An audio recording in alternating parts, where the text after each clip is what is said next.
3A Ilmu Hukum. Kami dari kelompok 5. Tujuan kami membuat video ini, kami akan menjawab pertanyaan-pertanyaan yang sudah kami siapkan. Sebelumnya, perkenalkan terlebih dahulu nama-nama kelompok kami, yaitu saya sendiri, Jenny Saskia. Saya Farhana. Saya Windy Afifah Bumi. Saya Mazaya Nanipane. Saya Revina Bila Zahra.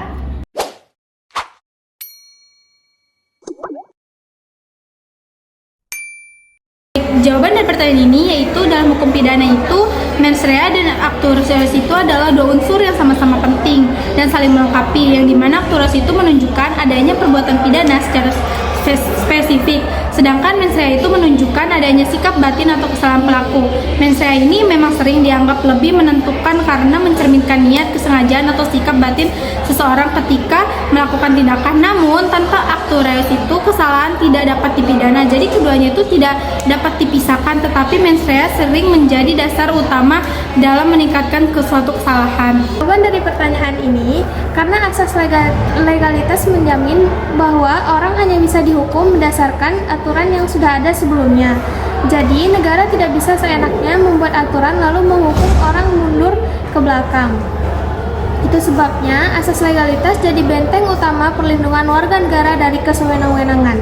Jawaban dari pertanyaan ini untuk melindungi kepentingan masyarakat dan individu, serta memberikan kepastian dan keadilan hukum melalui fungsi normatif atau larangan dan fungsi represif atau penindakan. Contoh fungsi perlindungan, pengaturan, dan penindakan terhadap tindak pidana terorisme atau kejahatan cyber, melindungi keselamatan dan ketertiban masyarakat dari ancaman kejahatan baru. Jawaban pertanyaan yang di sini itu bisa restoratif justice itu tetap bisa berjalan. Ketidakmampuan pelaku dalam membayar ganti rugi atau penalti dengan membayar penuh tidak langsung menggagalkan proses restoratif justice, tapi bisa dilakukan selama adanya kesepakatan dengan korban seperti pembayaran bertahap, terus juga pengurangan nilai ganti rugi dan atau kompensasi non material. Dan juga negara atau mediator wajib memastikan kesepakatan dalam restoratif justice ini untuk adil, proporsional, dan tidak memberatkan pelaku melebihi kemampuannya. Jawaban untuk pertanyaan di atas ini adalah teori kausalitas mengatakan suatu akibat terjadi karena rantai sebab yang saling berkaitan. Setiap syarat yang berkontribusi dianggap sebab. Teori ini dipakai agar penegak hukum dapat menentukan hubungan sebab akibat yang logis dalam suatu kejahatan pada peristiwa massal tanpa diketahui sebabnya.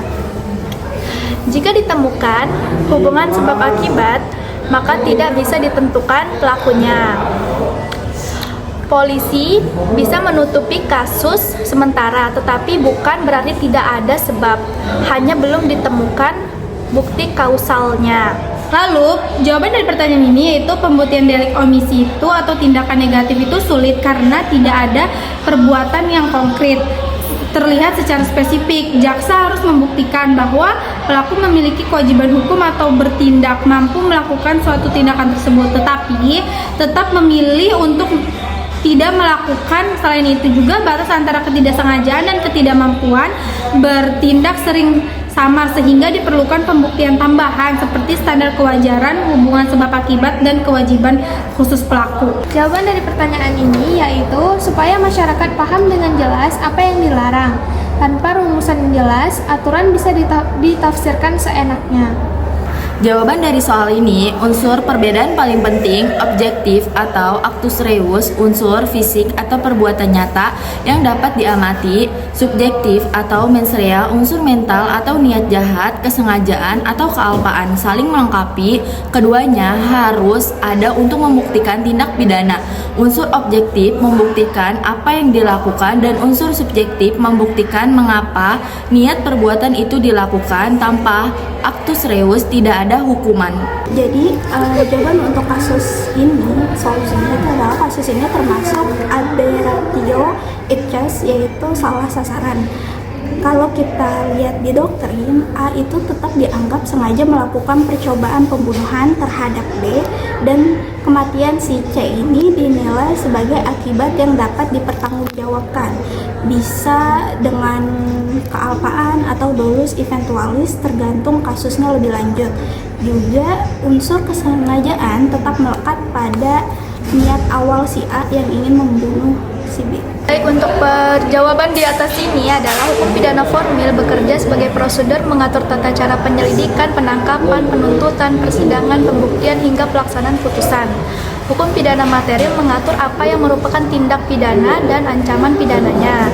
Perbedaannya adalah material yaitu isi larangan dan sanksi, sedangkan formil adalah cara menegakkan larangan itu. Jawaban untuk pertanyaan selanjutnya itu tindakan pidana yang dilakukan secara kelalaian tidak boleh disamakan dengan tindak pidana yang dilakukan secara sengaja. Kelalaian itu menunjukkan bahwa pelaku tidak memiliki niat atau menimbulkan akibat, tetapi lalai atau kurang hati-hati. Sementara tindak pidana yang dilakukan dengan sengaja menunjukkan adanya kehendak dan kesadaran penuh. Karena perbedaan tingkat kesalahan ini, hukum pidana memberikan sanksi yang jauh lebih ringan pada kelalaian dibandingkan kesengajaan. Jawaban dari pertanyaan di bawah, kausalitas penting terutama dalam delik material. Misalnya, dalam penganiayaan yang menyebabkan kematian, harus dibuktikan apakah tindakan pelaku benar-benar menjadi penyebab kematian itu. Kalau tidak ada hubungan kausal, pelaku tidak bisa dimintai pertanggungjawaban atas akibatnya. Jawaban dari soal ini, teori ini menentukan pelaku yang paling bertanggung jawab dengan cara memilih sebab yang wajar. Hanya faktor penyebab yang secara wajar dapat diperkirakan akan menimbulkan akibat tertentu yang dianggap sebagai sebab yang adekuat, mengeluarkan akibat abnormal, akibat yang tidak terduga, tidak normal, atau tidak biasanya terjadi. Misalnya pukulan ringan yang menyebabkan kebutaan tidak dianggap sebagai akibat yang memadai untuk dikenakan pertanggungjawaban pidana.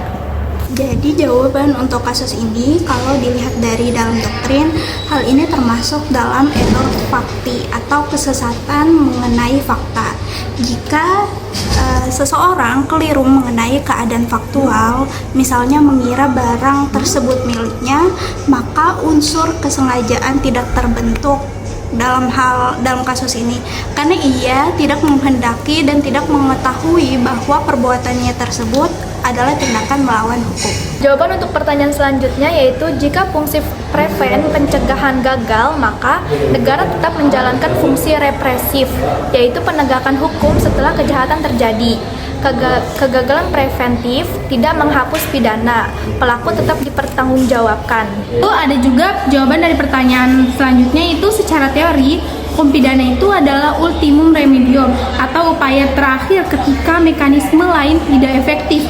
Namun dalam praktik, hukum pidana justru sering digunakan pertama karena dianggap cepat, tegas, dan memberikan efek jera. Selain itu, aparat menegak hukum dan masyarakat sering memiliki persepsi bahwa menyelesaikan pidana lebih memuaskan dan memberikan kepastian. Faktor tekanan publik politik dan tuntutan moral juga mendorong pengguna hukum pidana sebagai instrumen awal. Dari pertanyaan ini, karena non-retroaktif, memastikan seseorang dinilai berdasarkan aturan yang berlaku saat ia berbuat. Kalau aturan boleh berlaku surut, negara bisa membuat delik baru lalu menghukum orang atas perbuatan lampau. Itu jelas tidak adil dan bertentangan dengan hak asasi manusia. Soal pertanyaan ini, Indonesia dapat menuntut WNI yang melakukan kejahatan di luar negeri atau terutama yang dampaknya dirasakan di Indonesia berdasarkan asas personalitas atau asas nasionalitas aktif. Asas ini berlaku berdasarkan kewarganegaraan pelaku untuk melindungi kepentingan nasional dan warga negara Indonesia. Jadi untuk jawaban dari pertanyaan yang di sini adalah ya, diversi tetap dapat dilakukan meskipun pelaku tidak memiliki atau tidak didampingi oleh orang tua dan wali. Karena menurut prinsip sistem peradilan pidana anak, apabila tidak ada orang tua atau wali, maka pendampingan dapat dialihkan kepada yang pertama itu bisa ke saudara terdekatnya, keluarga lain seperti omnya, tantenya, atau siapapun itu yang bisa dipercaya. Yang kedua itu pekerja sosial atau PKH. Yang ketiga itu pembimbing kemasyarakatan dan lain-lain. Jadi kenapa diversi itu harus tetap dilakukan meskipun tanpa pendampingan? Karena alasannya Tujuan dari diversi adalah restoratif, bukan penghukuman. Jadi diversi akan tetap berjalan meskipun ketiadaan peran orang tua atau wali, dan proses diversi tetap akan berjalan sah. Menurut Undang-Undang Sistem Peradilan Pidana Anak menekankan bahwa negara wajib menyediakan pendamping untuk anak agar anak itu tetap mendapatkan haknya. Jawaban untuk pertanyaan selanjutnya yaitu ya, tetap dihukum karena itu disebut percobaan tindak pidana pogging, tetapi ancaman pidananya biasanya lebih ringan dari tindak pidana yang selesai. Namun tetap dapat dihukum karena telah dimulai pelaksanaan kejahatannya. Berikutnya itu ius penuendi ini adalah hak negara untuk menjatuhkan pidana kepada seseorang yang melakukan tindak pidana. Ini tuh merupakan dasar legitimasi negara dalam menjalankan kekuasaan hukum. Sementara ius punale itu adalah aturan hukum yang mengatur tentang perbuatan apa saja yang dilarang, siapa yang dapat dipidana, serta bagaimana pidana ini dijalankan. Dalam sistem hukum pidana Indonesia, ius punandi ini menjadi dasar kewenangan negara, sedangkan ius punale ini terwujud dalam KUHP dan berbagai undang-undang pidana yang menjadi pedoman dalam penegakan hukum. Pertanyaan ini karena yang dipentingkan adalah perbuatannya, bukan akibatnya. Contohnya, pencurian telah terjadi begitu seseorang mengambil barang meskipun tidak ada kerugian lanjut.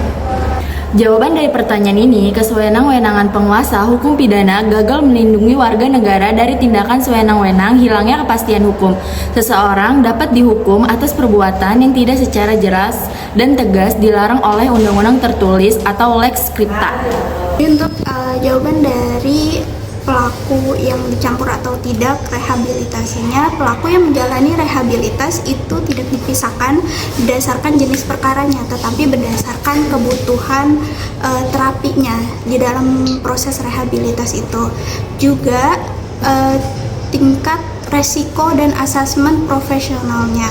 Contohnya, jika dua orang dalam perkara berbeda dapat ditempatkan di dalam satu fasilitas yang sama jika kebutuhan terapinya itu sama. Sebaliknya, dua orang dengan proses perkara yang sama dapat ditempatkan di tempat yang terpisah jika tingkat resikonya berbeda dan juga jenis terapi yang dibutuhkannya berbeda. Selanjutnya, untuk jawaban pertanyaan di atas ini adalah ya, tetap bisa actus reus mencakup perbuatan langsung maupun tidak langsung termasuk melalui suruhan, perantara, atau bahkan orang lain dalam hukum pidana. Penyuruh yang menyuruh melakukan pembantu dan peserta lainnya tetap bertanggung jawab atas perbuatan tersebut. Korban tetap mendapat perlindungan karena perbuatan fisik tetap terjadi dan dapat ditelusuri karena pelaku utama.